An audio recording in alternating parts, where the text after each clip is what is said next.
Hola, Dios te bendiga. Juan capítulo 9, verso 23. Cuando los soldados hubieron crucificado a Jesús, tomaron sus vestidos e hicieron 4 partes, una para cada soldado. Tomaron también su túnica, la cual era sin costura, de un solo tejido de arriba abajo. Entonces dijeron entre sí: no la partamos, sino echemos suerte sobre ella, a ver de quién será. Esto fue para que se cumpliese la escritura que dice: repartieron entre sí mi vestido, y sobre mi ropa echaron suertes. Y así lo hicieron los soldados. Estaban junto a la cruz de Jesús su madre y la hermana de su madre, y María, mujer de Cleofas, y María Magdalena. Cuando vio Jesús a su madre y al discípulo a quien él amaba, que estaba presente, dijo a su madre: mujer, he ahí tu hijo. Después dijo al discípulo: he ahí tu madre. Y desde aquella hora el discípulo la recibió en su casa.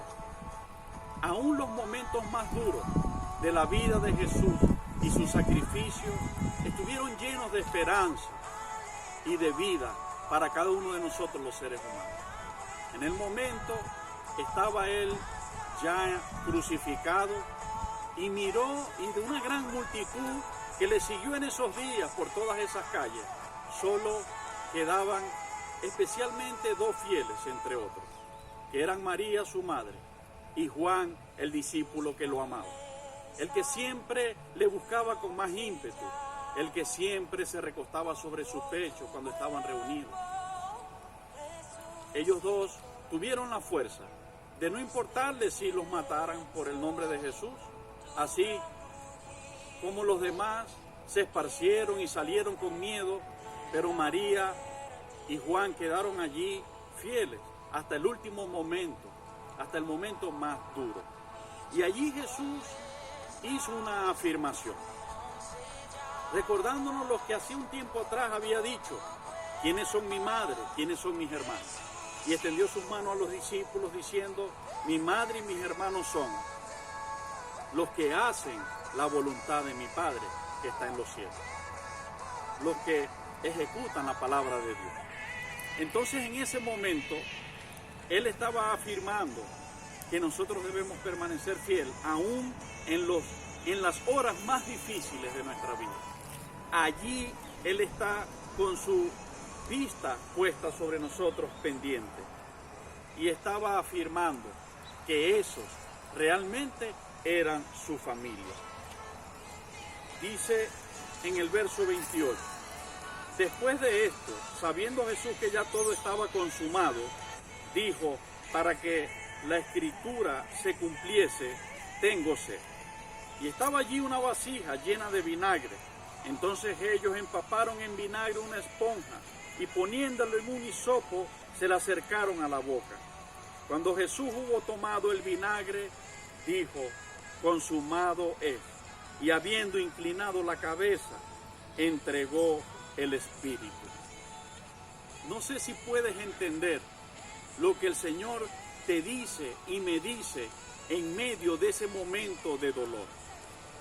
Pero cuando Él tuvo sed, pidió agua para saciarlo, y al contrario de agua, aumentaron su necesidad poniéndole vinagre.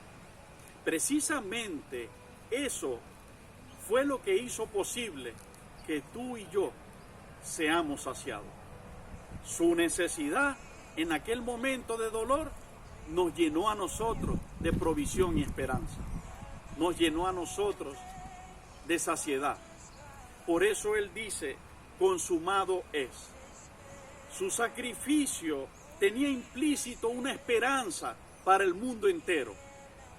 La esperanza que dice allá en Romanos, que Él, siendo rico, se hizo pobre para enriquecernos con su pobreza. En ese momento, ese detalle de la sed, ese detalle de la necesidad nos habla de que Él tuvo sed para que tú y yo podamos estar saciados. Jesús te da el agua que tú y yo necesitamos. Jesús nos provee de la necesidad más profunda que podamos tener. En el verso 31 dice: entonces los judíos, por cuanto era la preparación de la Pascua, a fin de que los cuerpos no quedasen en la cruz en el día de reposo, pues aquel día de reposo era de gran solemnidad, rogaron a Pilato que se les quebrasen las piernas y fuesen quitados de allí. Vinieron pues los soldados y quebraron las piernas al primero y asimismo al otro que había sido crucificado con él. Mas cuando llegaron a Jesús, como le vieron ya muerto, no le quebraron las piernas. Pero uno de los soldados le abrió el costado con una lanza y al instante salió sangre y agua. En ese momento era día viernes. Venía el día de reposo, el día sábado. En el día de reposo no podían ellos acercarse a la cruz, bajarlos de allí y sepultarlos. No podían hacerlo. En ese momento ellos piden la autorización para bajar los cuerpos de la cruz. Y que si no estuviesen muertos aún, quebrarles las piernas. ¿Sabes que al quebrar sus piernas, estando ellos agonizantes, la poquita fuerza que ellos hacían con sus piernas en su agonía para sostenerse, les permitía aún respirar? Pero cuando quebraban sus piernas, ellos colgaban totalmente desde los brazos. Y entonces, si la agonía le faltaban unas 10 horas, por ejemplo, en 1 minuto, 2 minutos, ellos se asfixiarían y de una vez terminarían de morir. Era lo que conseguían cuando estudiamos ese proceso de ese castigo romano. Era lo que ellos conseguían con quebrarle las piernas. Pero hacía unos instantes, cuando Jesús consumó, estar seguro de que Él suprimiera toda angustia y todo dolor y toda necesidad pasara por Él. Cuando les leí ahorita lo del vinagre en vez de agua, para entonces saciarte a ti, Él entregó el Espíritu. Encontraron que ya había muerto, no tenían que quebrar sus piernas. Se cumplía una profecía que no sería quebrado hueso alguno de su cuerpo. Pero hay un tremendo mensaje aún en la propia muerte de Jesús. Resulta que el soldado clava su costado y enseguida brota de su costado sangre y agua.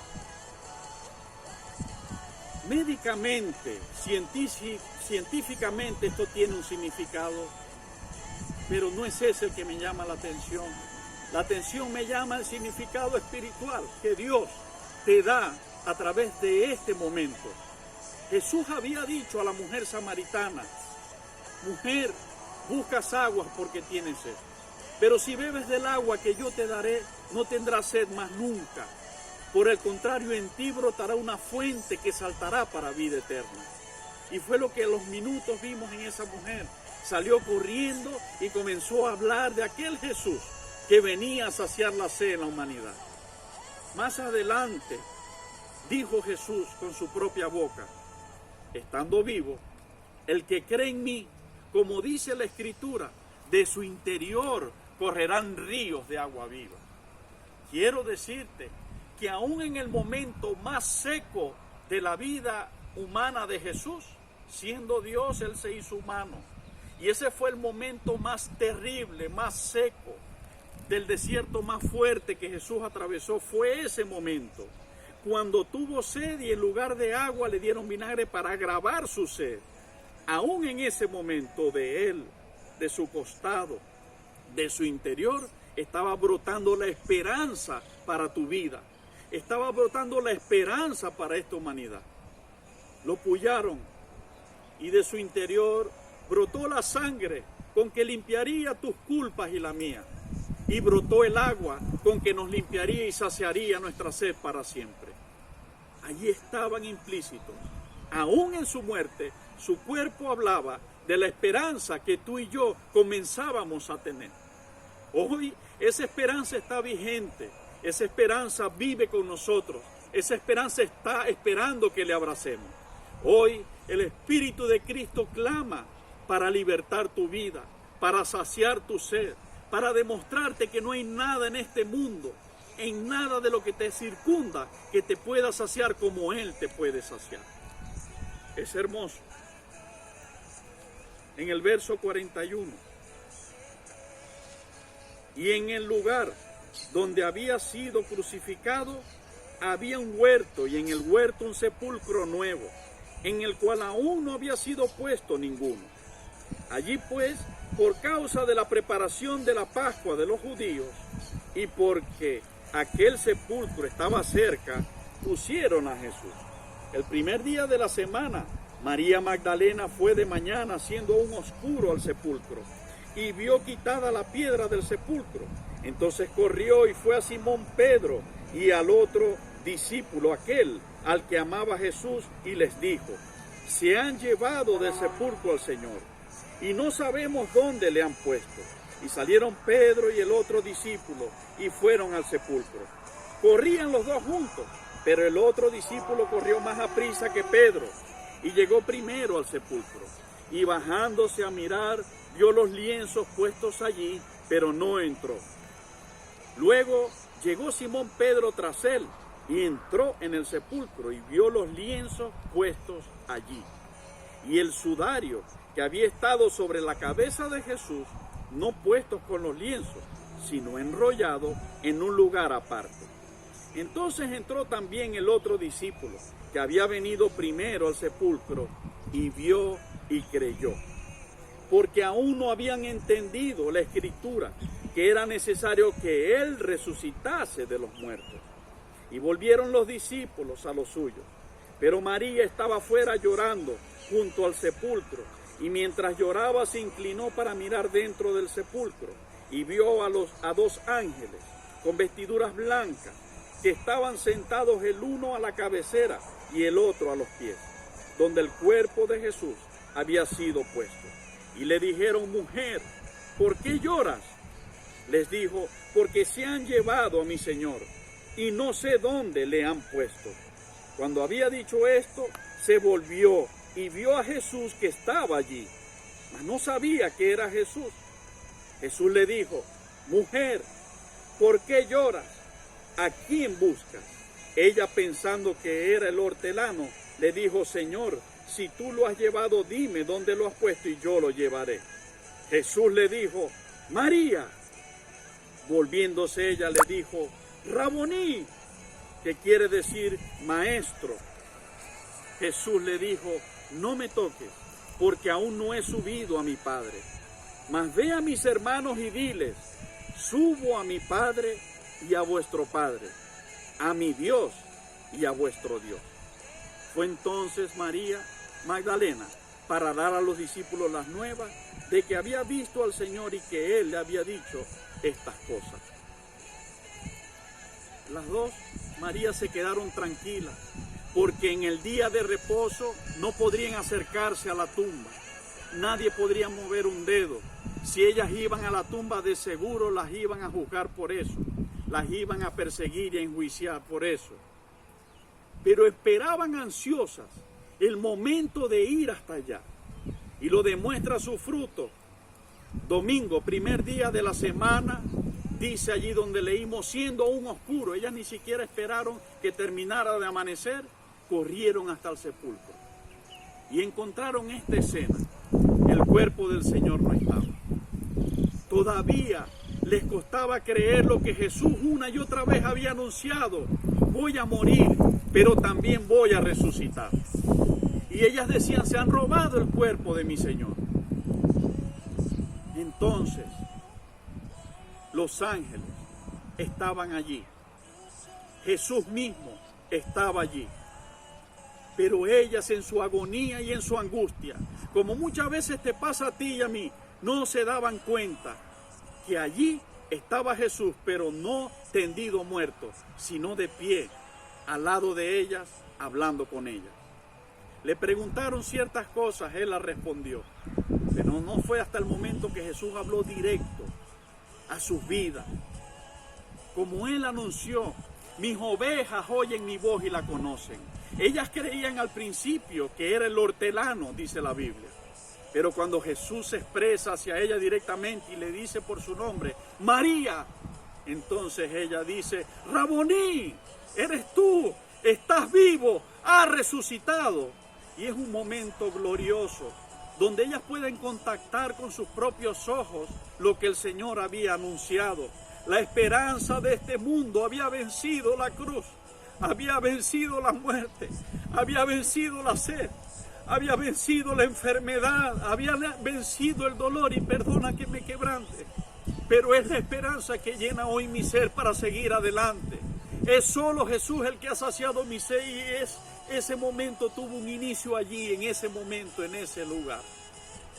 Ellas salieron y Él les dijo unas palabras hermosas.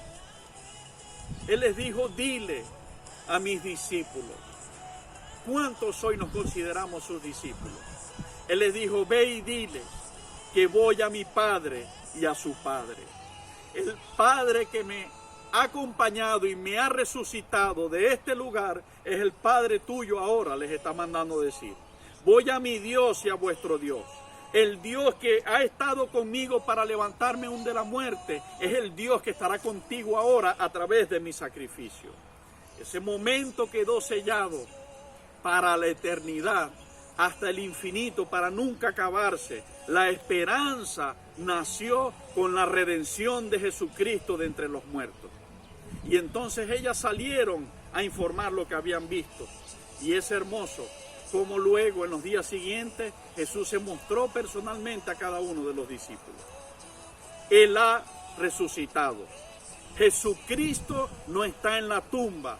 Jesucristo no está en la cruz. Él ha resucitado. Esto significa que tú y yo tenemos esperanza. No te quedes postrado, no te quedes caída. Cual sea la circunstancia que te ha oprimido, levántate. Jesucristo ha vencido. Jesucristo se levantó y Él está contigo.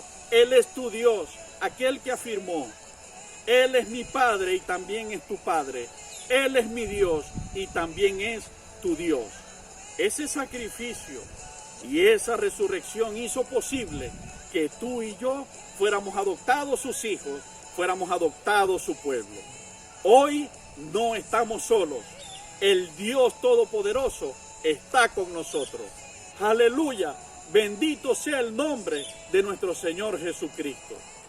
Gracias, Padre, por este momento que nos das esta palabra, donde aún la naturaleza grita de tu esperanza, donde tu espíritu llena todo lo que hoy nos circunda y aún nuestras vidas.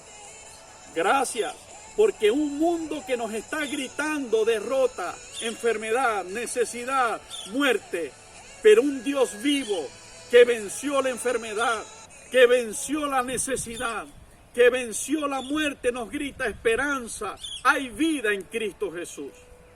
Gracias por tu muerte, por tu sacrificio y por tu redención. Gracias, Señor, porque con tu redención nos has dado vida a nosotros. Bendito sea tu nombre. Levanta milagrosamente en esta hora a los que están escuchando esta verdad infalible, que es tu palabra, que es tu acto, Señor, de sacrificio y de redención. El acontecimiento más grande que nunca jamás la humanidad puede ser testigo es tu muerte y tu resurrección, Jesucristo, y es una realidad que hoy está vigente en nuestras vidas. Extiende esta esperanza a todos los que la necesitan. Oro para que sanes a los que ahora están enfermos. Oro para que proveas a los que tienen necesidad. Oro para que perdones a los que están caídos en sus pecados. Oro para que des vida eterna a todos aquellos que la necesitan. Oro para que tu paz inunde nuestras vidas y nuestros corazones. En el nombre de Jesucristo, Redentor fiel. Amén. Dios te bendiga. Dios te guarde.